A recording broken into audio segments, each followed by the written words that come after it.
నమస్తే welcome to I dream మన ఆయుర్వేదం నేను మీ భవ్య ఈసారి మనం మంచి చిట్కాతో వచ్చేసాం ఏంటో తెలుసా మన స్కిన్ ఎలర్జీస్ బాగా ఉంటాయి ఇప్పుడు సమ్మర్ వస్తుంది చాలా మందికి ర్యాషెస్ వస్తుంటాయి తామర ఉంటుంది కదా సో మరి వాళ్ళకి మంచి సింపుల్ ఇంట్లోనే చేసుకునే ఒక చిట్కా ఉంది ఆ చిట్కా వల్ల ఎటువంటి ర్యాషెస్ అయినా పోతాయి అన్నమాట ఇవన్నీ చెప్పడానికి మన ముందు టాప్ మోస్ట్ ఆయుర్వేదిక్ డాక్టర్ ఉన్నారు మధుసూదన శర్మ గారు మనతో పాటు స్టూడియోలో ఉన్నారు ఈసారి ఆ చిట్కా ఏంటో తెలుసుకుందాం నమస్తే సార్ ఎలా ఉన్నారు నమస్తే మా సార్ ఈ చిట్కాలు మీవి ఎంత చక్కగా పనిచేస్తున్నాయంటే మళ్ళీ చాలా ఇంకా ఏమన్నా చెప్పండి అని అడుగుతున్నాను మా ప్రేక్షకులు నేను కూడా అందులో మీకు మీ చిట్కాలు ఫాలో అయ్యే వాళ్ళను ఈసారి మీరు తామరకి సంబంధించి ఈసారి సమ్మర్ కూడా ఎక్కువ వస్తుంది కదా ఒక చిట్కా అన్నారు ఆ చిట్కా ఏంటో చెప్పగలరు ఓకేమ్మా తామర చాలా మంచి ప్రశ్నమ్మా నిజంగా ఆ బాధ ఆ సమస్యతో బాధపడేటువంటి వాళ్ళ బాధ వర్ణాతీతమ్మా అవును సార్ కొంతమందిలో సంవత్సరం అంతా వేధిస్తుంటే కొంతమందిలో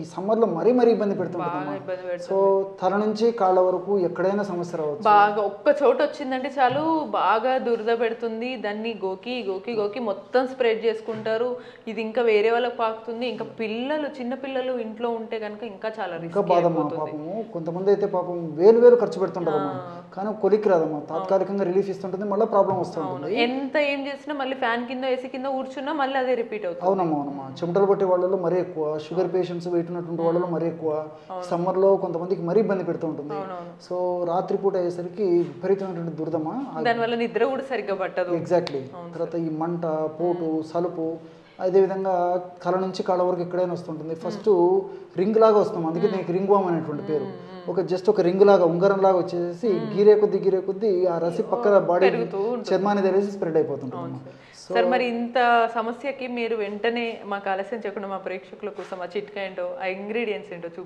తప్పకుండా మీకు తయారు చేసి కూడా చూపిస్తానమ్మా సో కర్పూరం ఒక 5 గ్రాములు కావాలమ్మా ఓకే సో కర్పూరం అనేసరికి పొడి కర్పూరం పొడిమా సో హారతి కర్పూరం కానీ ఉంట కర్పూరం కానీ ఏదైనా పర్లేమా మన ఇంట్లో దేవునికి వాడే కర్పూరం అయినా సరిపోతుంది సో ఈ కర్పూరం పొడి ఒక 5 గ్రాములు తీసుకోవాలమ్మా నేను ఔషధం తయారు చేసి చూపించేందుకు కొద్దిగా మాత్రమే ఇక్కడ కలుపుతానమ్మా సో ఒక 5 గ్రామ్స్ కర్పూరం పొడి తీసుకోవాలి అలాగే రెండవ పదార్థంగా అతి మధుర చూర్ణమమ్మా సో అతి మధుర చూర్ణం సో మనకు అతి మధుర చూర్ణం మనకు మార్కెట్లో దొరుకుతుందమ్మా దీన్నే ఎస్టీ చూర్ణం అంటారు బాడీ కూల్ చేసేందుకు వాడుతుంటారు వివిధ రకాలైనటువంటి వ్యాధులకు కూడా కడుపులో కూడా వాడుతుంటారు సో పైపూత మందు కూడా వాడుకోవచ్చు ఎస్పెషల్లీ ఈ రింగ్ వామ్ అనేటువంటి సమస్య తగ్గించేందుకు రింగ్ వామ్ అనేటువంటి సమస్య వల్ల కలిగినటువంటి దురద మంట పోటు బాధ సలుపు తగ్గేందుకు కూడా చాలా చక్కగా పనిచేస్తుంది అలర్జీ కూడా పనిచేస్తుందమ్మా మీరు ఇంతకుముందు అడిగారు కదమ్మా ర్యాషెస్ వస్తాయని చెప్పేసి ఆ ర్యాషెస్ తగ్గేదాన్ని కూడా చాలా బాగా పనిచేస్తుంది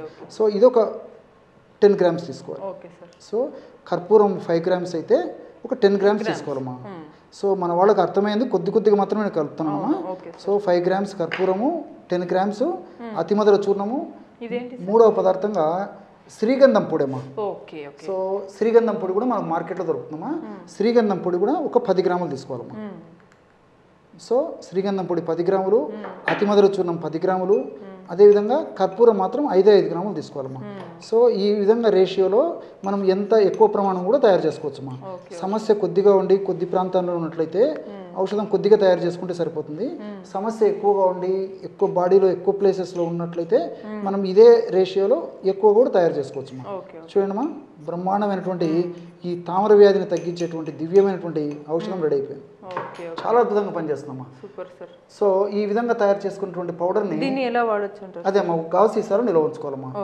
సమస్య ఎక్కువగా ఉంటే కొన్నాళ్ల పాటు రోజు 2 సార్లు వాడుకోవాలమ్మా సమస్య తగ్గే కొద్దీ రోజు ఒక్కసారి వాడినా సరిపోతుంది సమస్య కొద్దిగా ఉంటే రోజు ఒక్కసారి అయినా సరిపోతుంది అంటే ఇది ఎక్కడ మనకైతే ర్యాషెస్ కానీ ఆ తామర వస్తుందో అక్కడ మనం అప్లై చేసుకోవాలమ్మా ఎలాగంటే కూడా చెప్తాను చూడమ్మా మొదట ఏం చేస్తారంటే మనం తగినంత పౌడర్ తీసుకోవాలమ్మా సో మనకి ఎంత అవసరమైతే ఎంతమ్మా తగినంత పౌడరు ఈ విధంగా ఒక ప్లేట్లో కానీ ఒక పాత్రలో కానీ తగినంత పౌడర్ తీసుకోవాలమ్మా సో ఇక్కడ కొద్దిగా మాత్రమే ఇక్కడ తయారు చేసి చూపించేందుకు వాడుకుంటున్నామమ్మా ఇందులో తగినంత కొబ్బరి నూనె కలిపేసేయాలమ్మా కొబ్బరి నూనె ఇంకా సంతోషం హాయిగా అన్ని ఇంట్లో దొరుకుతాయి ఓన్లీ మనము అతిమధుర పౌడర్ ఒకటి తెచ్చుకోవాలమ్మా సో ఎంత అవసరమైతే అంత ఇందులో మనము ఇందులో కొబ్బరి నూనె కలిపేసేయాలి కాబట్టి మనం తగినంత పౌడర్ తీసుకోవాలి తగినంత పౌడర్లో తగినంత కొబ్బరి నూనె కలపడం వల్ల బ్రహ్మాండమైనటువంటి ఈ తామర వ్యాధి లేదా రింగ్వామ్ సమస్య తగ్గించేందుకు అద్భుతమైనటువంటి లేపన ద్రవ్యం అంటే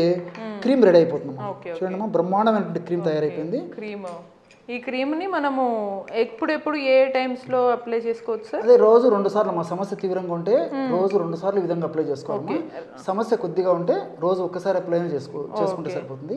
ఈ క్రీమ్ అప్లై చేసేసి కొద్దిగా మైల్డ్గా మసాజ్ లాగా చేసేయాలి. ఓకే, ర్యాష్ ఉన్న ఏరియా పైన పెట్టి మసాజ్ చేసి మళ్ళీ కొద్దిగా అప్లై చేసేయాలి. ఓకే, ఎంతసేపు ఉంచాలి సార్? 1 గంట సేపు ఆగిన తర్వాత తుడిచేయడం కానీ కడిగడం కానీ చేయొచ్చు. లేకపోతే రాత్రి అప్లై చేసేసి ఉదయం దాకా ఉంచుకోవచ్చు. ఇలా వీలైతే ఎలాగమ్మా చాలా చక్కగా పనిచేస్తుందమ్మా. అంటే వాడినటువంటి తక్షణమే అందులో ఉన్నటువంటి ఔషధ గుణాలన్నీ పనిచేసేసి వెంటనే దానివల్ల కలిగేటువంటి దురదలు, పోటు, మంట, బాధ, అసౌకర్యం అన్ని తగ్గిపోతాయమ్మా. ఈ ఎండాకాలం బయటకు వెళ్లే ముందు 1 గంట పెట్టుకొని తీసేసి మళ్ళీ వచ్చిన వెంటనే కూడా పెట్టుకోవచ్చు అంటారా సార్? అంత అవసరం ఉండదు, ఒక్కసారి వాడినా సరిపోతుందమ్మా. ఇక్కడ ఇంకోటి కూడా ఏంటంటమ్మా, చాలా మందిని మీరు గమనించుంటారు, సందర్భం వచ్చింది కాబట్టి ఆ విషయం కూడా నేను ప్రస్తావిస్తున్నా. ఈ తామర వ్యాధి ఉన్నటువంటి వాళ్ళలో, తామర వ్యాధి వచ్చినటువంటి వాళ్ళలో, తామర వ్యాధి తగ్గిపోయిన తర్వాత కూడా కొంతమందికి నల్లగా అయిపోతుందమ్మా. సో ఈ చంకల్లో కానీ తర్వాత ఈ బటక్స్ చాలా బాధపడుతుంటారమ్మా మానసికంగా. ఎగ్జాక్ట్లీ అమ్మా. సో ఈ కొన్ని ఆయింట్మెంట్స్ వాడినప్పుడు ఏమంటే ఆ దురద, సలుపు, అసౌకర్యం తగ్గిపోతుంది, నలుపు మాత్రం పోదమ్మా. అది ఇంకా కొన్నిసార్లు పెరుగుతుంది కెమికల్ రియాక్షన్ వల్ల. మందుల వల్ల పెరిగేటువంటి అవకాశం ఉంది. ఈ అసలుకి నలుపు కూడా తగ్గుతుందమ్మా. అది విచిత్రం. ఎందుకంటే నలుపు కూడా తగ్గుతుందమ్మా. సో దీనివల్ల ఏమైతుందంటే దురదలు తగ్గిపోతాయి, మంట, పొట్టు, సలుపు తగ్గడంతో పాటు ఎన్ని రోజుల నుంచి నలుపైనా తగ్గిపోతుందమ్మా. సో ఆధునికంగా కూడా మనం ఆలోచించినట్లయితేమా ఈ అతిమధురంలో ఈ గ్లైసిరైజిన్, గ్లాబ్రిడిన్ అనేటువంటి రసాయన పదార్థాలు ఉన్నాయమ్మా. ఈ రసాయన పదార్థాల గుణం ఏంటంటే ఎక్కడైతే మెలనోసైట్స్ వల్ల మెలనిన్ అనేటువంటి రంగునిచ్చేటువంటి నల్లటి పదార్థం ఎక్కువగా ఉత్పత్తి అయ్యి ఆ భాగం అంతా నల్లగా తయారైపోయిందో ఆ మెలనిన్ అనేటువంటి పిగ్మెంట్ను తగ్గించేటువంటి శక్తి అతిమధురంలో ఉన్నటువంటి గ్లైసిరైజిన్, గ్లాబ్రిడిన్ అనేటువంటి పదార్థాలు ఉందమ్మా. చాలా సైన్స్ ఉందమ్మా దీని. చాలా అంటే మీరు చెప్పే ప్రతి ఆయుర్వేద చిట్కాల వెనకాల ఒక సైన్స్ తీసుకొని వచ్చారు సార్. అందుకే అందరికీ అంత చిట్కాలు బాగా ఉపయోగపడుతుంది. శాస్త్రీయత ఉందమ్మా. సో ఇన్ఫర్మేషన్ అనేటువంటి ప్రక్రియను కూడా తగ్గిస్తుంది. కానీ ఈ మధ్య ఏమైపోయిందంటే అందరు ఇవి కూడా ఎందుకు నమ్మట్లేదంటే మనకు సోషల్ మీడియా వచ్చేసింది కదా, ఏవేవో చెప్తారు. ఫేస్ గ్లో అవడానికి కాఫీ పౌడర్ వాడమంటారు, సడన్ గా ఏదో బేకింగ్ సోడా వాడమంటారు. ఇవన్నీ వాడటం వల్ల ఫేస్ రియాక్ట్ అవుతుంది తప్ప నయం అవ్వదు. కానీ మీరు సైన్స్ చెప్తున్నారు వాటి వెనకాల. సో చాలా ఉపయోగకరంగా ఉంది. ఇంట్లో ఉండే వాటి నుంచి చెప్పడం అనేది ఇంకా అద్భుతం. తర్వాత ఇంకోటి ఏంటంటమ్మా, ఈ అతిమధురం కూడా ఏంటంటే ఇన్ఫర్మేషన్ తగ్గిస్తున్నామా. ఎప్పుడైతే తామర అనేటువంటి ఫంగస్ వ్యాధి వల్ల ఇన్ఫర్మేషన్ ప్రక్రియ ఉన్నప్పుడే దురదలు ఇలాంటివన్నీ వస్తుంటాయి. ఎప్పుడైతే ఇన్ఫర్మేషన్ తగ్గిస్తుందో ఈ గ్లైసిరైజిన్, గ్లాబ్రిడిన్ అనేటువంటి రసాయన పదార్థాలు ఇన్ఫర్మేషన్ తగ్గేసరికి ఆ దురదలు కూడా తగ్గుతుంది. దురదతో పాటు ఇది నయం అవుతుంది కాబట్టి స్ప్రెడ్ అయ్యే ఛాన్స్ ఉంటుంది. మల్టిపుల్ బెనిఫిట్స్ ఉంటాయి. అదేవిధంగా శ్రీగంధం పొడి ఉందమ్మా. శ్రీగంధం పొడిలో సెస్క్విటర్పినిన్ అని చెప్పేసి రసాయన పదార్థం ఉంటుందమ్మా. సెస్క్విటర్పినిన్, ఈ సెస్క్విటర్పినిన్ అనే రసాయన పదార్థం కూడా మెలనిన్ అనేటువంటి పిగ్మెంట్ను ఆ ఎక్కువ భాగం ఏ భాగంలో ఎక్కువగా సంచితమైందో ఆ నల్లటి పదార్థాన్ని తగ్గించేందుకు సెస్క్విటర్పినిన్ ఉపయోగపడుతుందమ్మా. సో పైపూత మందుగా వాడడం వల్ల కూడా చాలా అద్భుతంగా పనిచేస్తుందమ్మా. సో ఈ మల్టిపుల్ బెనిఫిట్స్ ఉంటాయి. వీటికి తోడు అంటే కర్పూరం కలిపాం కదమ్మా. కర్పూరం చాలా మంచి స్మెల్ వస్తుందమ్మా. సో ఈ కర్పూరం గుణం ఏంటంటే ఈ 2 ఔషధ గుణాలను మరింత సమర్థవంతంగా, శీఘ్రంగా, సత్వమే పనిచేసేందుకు కర్పూరం చాలా ఫాస్ట్గా ఇవి పనిచేసేందుకు ఉపయోగపడుతుంది. అండ్ 1 మోర్ థింగ్, కర్పూరానికి కూడా దురదను తగ్గించేటువంటి గుణం ఉందమ్మా. వీటికి తోడు కొబ్బరి నూనెమ్మా. కొబ్బరి నూనెలో లారిక్ యాసిడ్ ఉంటుందమ్మా. సో లారిక్ యాసిడ్ ఫంగస్ను తగ్గించేదానికి యాంటీ ఫంగల్ ఏజెంట్గా చాలా చక్కగా పనిచేస్తుంది. సో ఫంగస్ వల్ల వచ్చేటువంటి తామర వ్యాధికి ఫంగస్ నరించేటువంటి మనం ఈ యొక్క కొబ్బరి నూనె కూడా వాడుతున్నాం కాబట్టి కొబ్బరి నూనె ఉన్నటువంటి ఈ లారిక్ యాసిడ్ యొక్క ప్రభావం చేత ఫంగస్ కూడా తగ్గుతుంది. మనకి ఇంతకంటే కావాల్సింది ఏముందమ్మా? శాస్త్రీయ పరంగా కూడా మనకు ఇన్ని రకాల బెనిఫిట్స్ ఉన్నాయనేది మనకు తెలుస్తుంది. సో చూసారు కదా, మనకి ఎన్నెన్నో చిట్కాలు చూస్తాం, క్రీములు చూస్తాం. వాటి బదులు న్యాచురల్ ఇంగ్రీడియంట్స్ వాడి మన స్కిన్ ఎలర్జీస్ని, ర్యాషెస్ని పోగొట్టుకోవడంతో పాటు మనకి వైట్గా అయ్యే ఛాన్సెస్ కూడా ఉన్నాయని సార్ చెప్తున్నారు. ఇటువంటి మరిన్ని సింపుల్ టిప్స్ కోసం కీప్ వాచింగ్ మన ఆయుర్వేదం.